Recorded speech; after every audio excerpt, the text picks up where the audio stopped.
Olá, muito bom dia para você que nos acompanha em casa, da fazenda, do escritório, da tela do celular, em qualquer canto do país. Esse é o Bom Dia Senar Mato Grosso, seja muito bem-vindo ao programa que traz orientações que fazem parte do leque de cursos e treinamentos oferecidos pelo Serviço Nacional de Aprendizagem Rural, o Senar.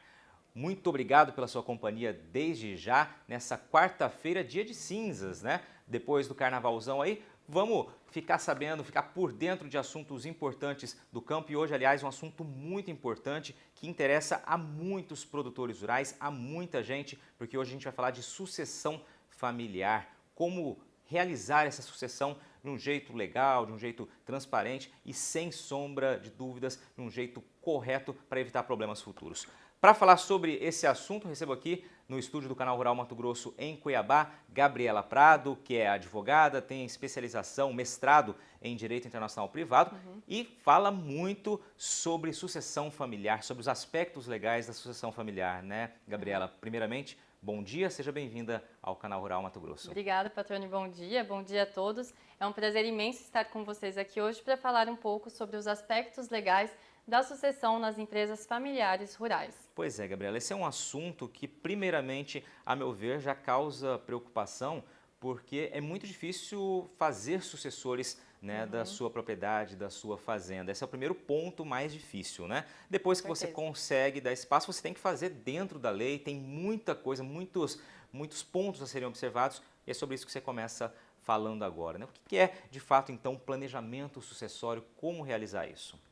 Exatamente. A sucessão familiar ela é uma matéria multidisciplinar que engloba pelo menos o direito de família, o direito de sucessões, o direito societário e o direito contratual.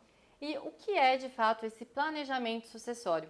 Planejar, como o próprio nome já diz, é antecipar essa passagem do bastão, antecipar a transferência dos bens da propriedade e do negócio familiar. É garantir que a vontade do patriarca e da matriarca será respeitado, que o patrimônio seja preservado e que continue nas futuras gerações. Agora, assim, isso é o que é, né? Agora, por que exatamente fazer? Eu sei que você trouxe uma tela que tem alguns pontos que precisam ser observados aí, né? Sim. Então, por que nós deveríamos, né? Por que alguém deveria fazer um planejamento sucessório? Existem várias razões que levam um patriarca, uma matriarca, a fazer um planejamento sucessório. Existem questões tributárias. Com o planejamento sucessório, eu tenho um benefício fiscal, eu tenho uma diminuição dos impostos que são aplicados na sucessão, eu consigo proteger o meu patrimônio e também eu posso tentar preservar o meu negócio da melhor forma possível para que ele passe para as futuras gerações e continue crescendo. Você que entende desse assunto, Gabriela, antes de você seguir com as apresentações, você percebe que há desconhecimento, falta ainda informação, o pessoal que quer fazer uma sucessão familiar, pensa no assunto, não entende primeiramente do porquê fazer, acho que falta desconhecimento já desde esse ponto? Isso, eu acredito que sim. Existem muitos mitos em torno do planejamento sucessório, como a gente falou aqui no início, é uma matéria complexa, que envolve vários aspectos legais, e existe ainda muitos mitos, muito desconhecimento na área do planejamento sucessório. Bom, você listou 3 pontos aqui, vamos destrinchá-los então. Questão Então, tributária, vamos lá. Começando pela questão tributária, o imposto que incide sobre a transmissão de bens, seja ela em vida, por doação ou com a herança, causa mortes, é o ITCMD, ou ITD ou ITCD. Esse imposto é um imposto estadual. Porém, o Senado, por meio de resolução, ele define a alíquota máxima, o teto nacional deste imposto, que hoje é de 8%. Cada estado, por sua vez, vai poder definir a alíquota que é aplicada no seu estado. Existe uma tendência dos estados a aumentarem essa alíquota. Até 2015, a maioria dos estados brasileiros operavam numa alíquota muito inferior à máxima, que é de 8%. A partir de 2015, eles passaram a modificar as suas legislações estaduais e aumentar a alíquota para chegar até o teto de 8%. É o caso do estado do Mato Grosso, por exemplo, que em 2016 alterou sua lei, passando de 4% para 8%. O Rio de Janeiro, por exemplo, no final do ano passado, alterou a legislação estadual e a partir deste ano, a partir de fevereiro, a alíquota será também de 8%. Chegando no limite ali, no teto. Até 8%, isso.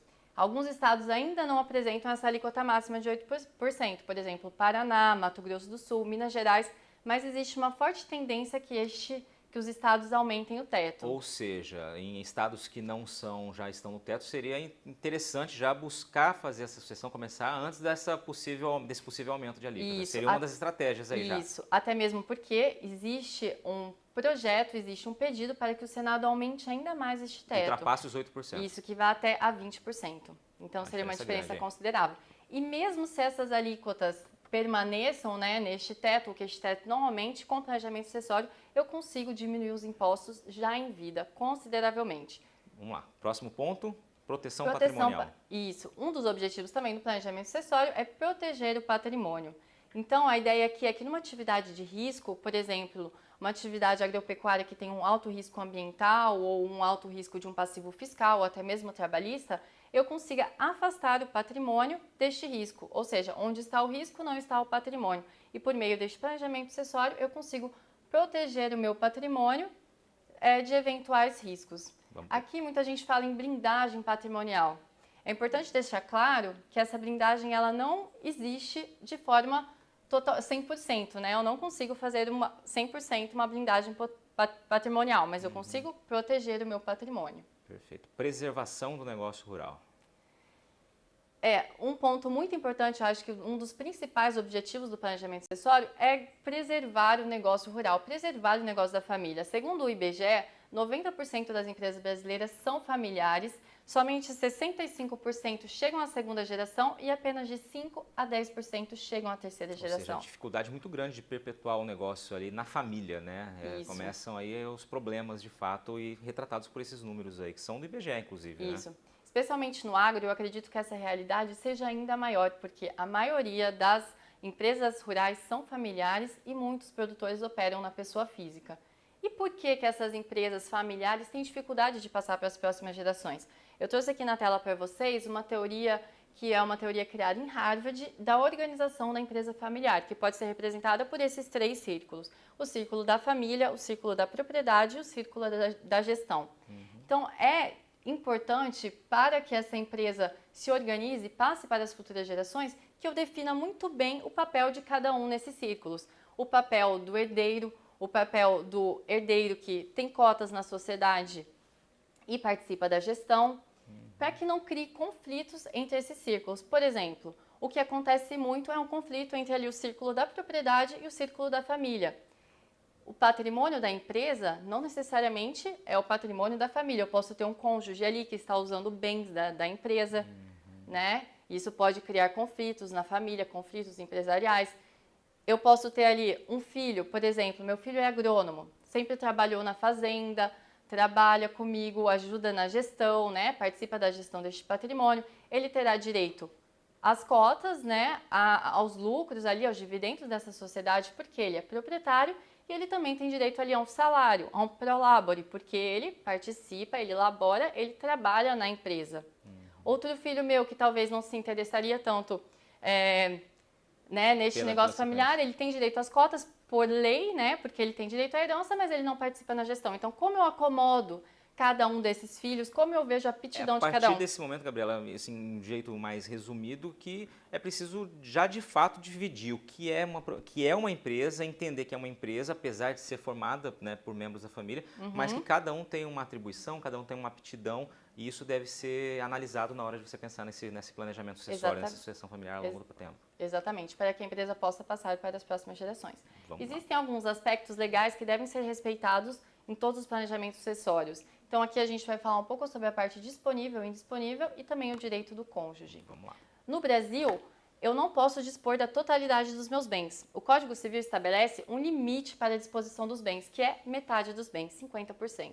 Então, 50% dos meus bens eu tenho que necessariamente deixar aos meus herdeiros necessários, que são descendentes, filhos, ascendentes, pais e o cônjuge e agora o companheiro que foi equiparado ao cônjuge. Então, eu só posso dispor de 50%, metade desses bens. Eu posso deixar mais patrimônio para um filho? Posso, desde que a legítima seja respeitada. Perfeito. Aí começa a ficar mais difícil aí o negócio. Aí começa a chegar na parte da lei mesmo, precisa entender. Aí vem o direito sucessório do cônjuge que você mencionou. Isso. É importante a gente diferenciar também o que é sucessão e o que é meação. O que é do cônjuge de direito, ele não recebe isso com a herança, já é dele. E aqui é importante a gente definir a diferença entre bens comuns e bens particulares. Claro, a depender do regime de bens, né? Então, ali no regime da comunhão parcial de bens, que é o regime legal hoje aplicado no Brasil, tudo que foi adquirido na constância do casamento, adquirido onerosamente na constância do casamento, é bens comuns e o cônjuge tem direito a metade, a 50%. Todo este 50% dos bens comuns e os bens particulares que aquele patriarca já tinha antes do casamento é bem particular e é herança. O cônjuge e os outros herdeiros necessários vão dividir esses bens da herança. Perfeito. Tem muito detalhe, muita coisa interessante. Esse primeiro bloco está chegando ao fim, Gabriela, mas eu sei que daqui para frente você ainda vai falar, por exemplo, das vias sucessórias, vai ter muito mais informação no segundo bloco. Por hora vamos segurar por aqui, porque a gente vai para um breve intervalo. Daqui a pouquinho você continua ligado aqui com a gente no Bom Dia Senar Mato Grosso, porque tem mais informação sobre sucessão familiar, né? Os aspectos legais da sucessão familiar. Tema importantíssimo. Está sendo ministrada aqui uma aula com a Gabriela Prado. Daqui a pouquinho a gente volta, continue com a gente.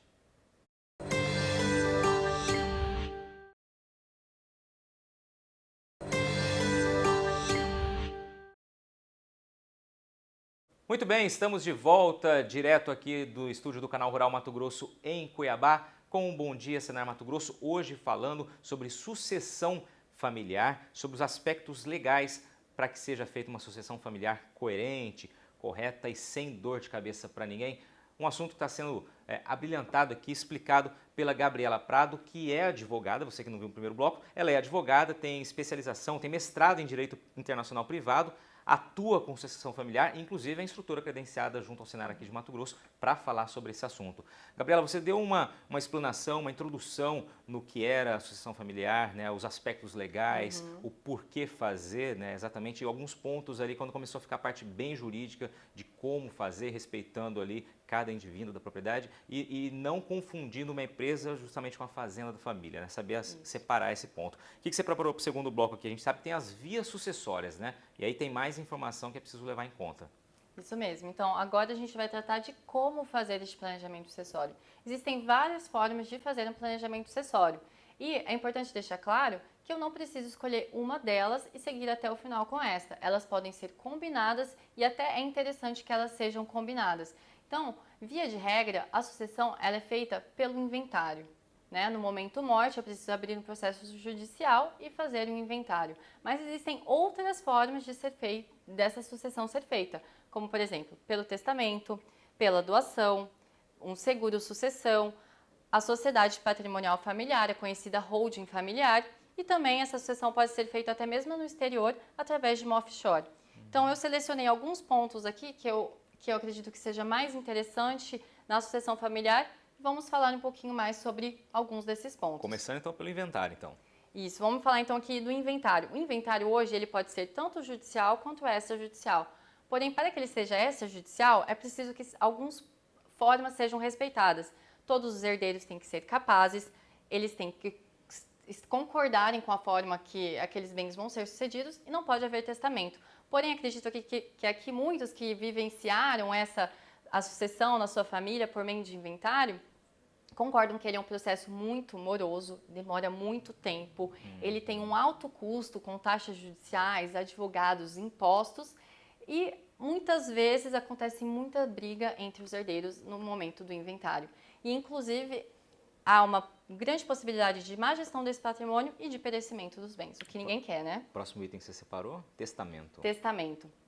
O testamento também é uma forma de sucessão, porém eu só posso testar a minha parte disponível, aquela conversa que a gente estava tendo ali no primeiro bloco. Somente 50% dos meus bens eu poderei testar. A legítima, que é de direito dos herdeiros, não pode estar incluído no testamento.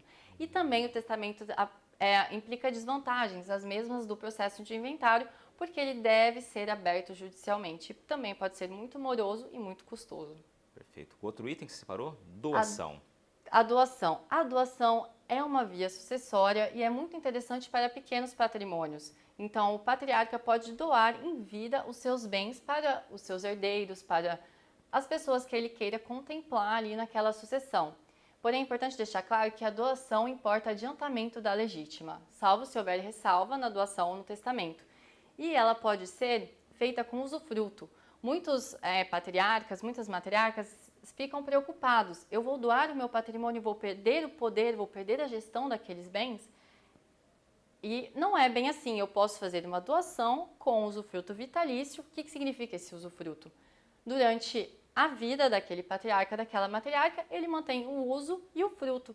Ele tem poder de gestão sobre aqueles bens e ele recolhe os frutos, os lucros daquela empresa, os dividendos serão sempre mantidos com ele.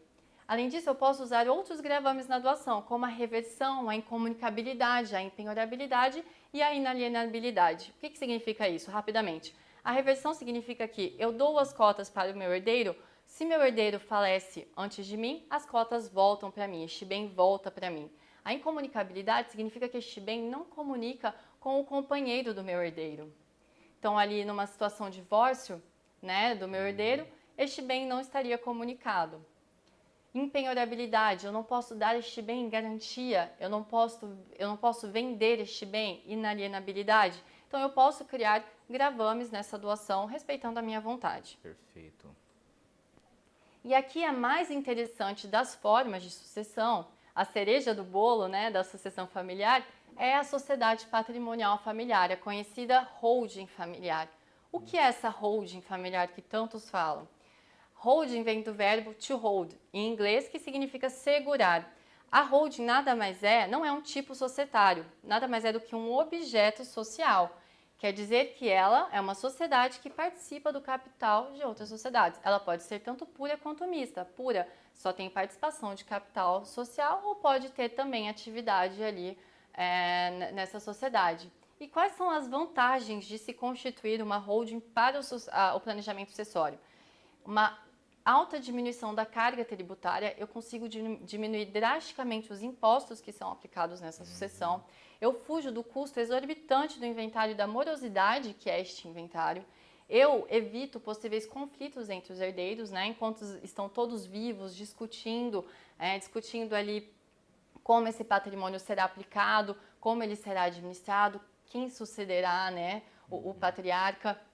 Eu posso criar regras claras de sucessão para utilizar de melhor forma a aptidão de cada filho. Aquele filho que é agrônomo, que administra, que trabalha na fazenda, eu posso criar critérios objetivos para a sucessão, né, do administrador da empresa, para quem vai fazer a gestão. Eu posso criar um administrador terceirizado, uma administração profissional. Começa ali a entender como um tabuleiro de xadrez, mesmo encaixando as peças, para a gente deixar de uma linguagem simples, assim, encaixando as melhores peças, já deixando isso definido já. Isso, porque com certeza você terá muito mais chances que a sua empresa passe para as futuras gerações, seus filhos, seus netos e assim por diante. Perfeito. Tem uma próxima tela tua. Até, assim, continuando aqui, né, eu posso criar regras sucessórias claras. Por exemplo, os herdeiros, eles entram, os meus netos, eles entram, mesmo que eles não tenham aptidão para... Já define isso já de cara. Defino tudo isso enquanto todos estão vivos ali conversando, né? E aqui eu trouxe um passo a passo de como isso funciona na prática, como eu faço essa holding familiar. Então, o patriarca e a matriarca que construiu aquele patrimônio durante toda a sua vida, né, e não quer que esse patrimônio pereça, ele pode criar uma pessoa jurídica e aportar estes bens, que é o seu patrimônio, no capital social dessa pessoa jurídica. Eu crio essa pessoa jurídica, estabeleço regras ali de convivência, uma governança corporativa, mesmo que seja mínima, regras de sucessão, regras de gestão nessa sociedade e dou as cotas para os meus filhos. Perfeito. Com aqueles mesmos gravames que a gente falou, né, ali da doação. Usufruto, então, ele mantém o poder, mantém a gestão, mantém a administração e mantém os frutos, recebe os dividendos durante toda a sua vida. Bom, Gabriela, depois dessa explicação, você escolheu alguns pontos, claro, porque tem muitos detalhes ali, como você mencionou, e o tempo, obviamente, é curto para a televisão. Deixa eu perguntar uma coisa, o telespectador está assistindo, ele eventualmente é um produtor rural, que tem muita gente, eu acredito que pense que isso só funcione, ou que isso seja uma estratégia, né, fazer a sucessão familiar para grandes ou médias propriedades. Pequenas propriedades também podem, evidentemente, proteger o seu patrimônio e buscar que aquela pequena propriedade ela se mantenha na família ao longo dos anos, ao longo das gerações.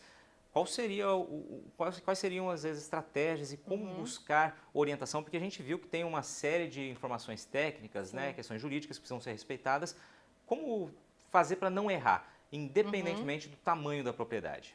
Né, como você falou, não existe uma receita pronta. Não são só grandes proprietários que podem fazer a sucessão familiar. Existem várias formas de fazer essa sucessão familiar, como a gente falou aqui, formas mais custosas, menos custosas, com mais estrutura, mais organizada, mais profissional, e outras formas mais simples e menos custosas. O ideal é nós termos em mente que não é o planejamento, que não é a família que se adapta ao planejamento sucessório.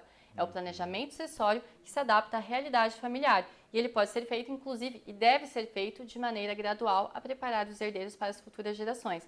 E como a gente falou, este tema é complexo, as pessoas que queiram realizar um planejamento sucessório devem procurar se informar. O Senar oferece vários cursos nesta área de sucessão familiar. É importante, né, procurar o seu sindicato rural para ver a disponibilidade dos treinamentos que o Senar oferece e procurar profissionais que sejam especializados e que possam te dar assessoria nessa área. Exatamente. Você falou em se preparar porque é algo que não acontece da noite para o dia. Não. Você precisa ir preparando o terreno para essa associação para que ela seja feita de maneira tranquila, transparente e minimizando as possibilidades de equívoco, de erro, de problema lá na frente.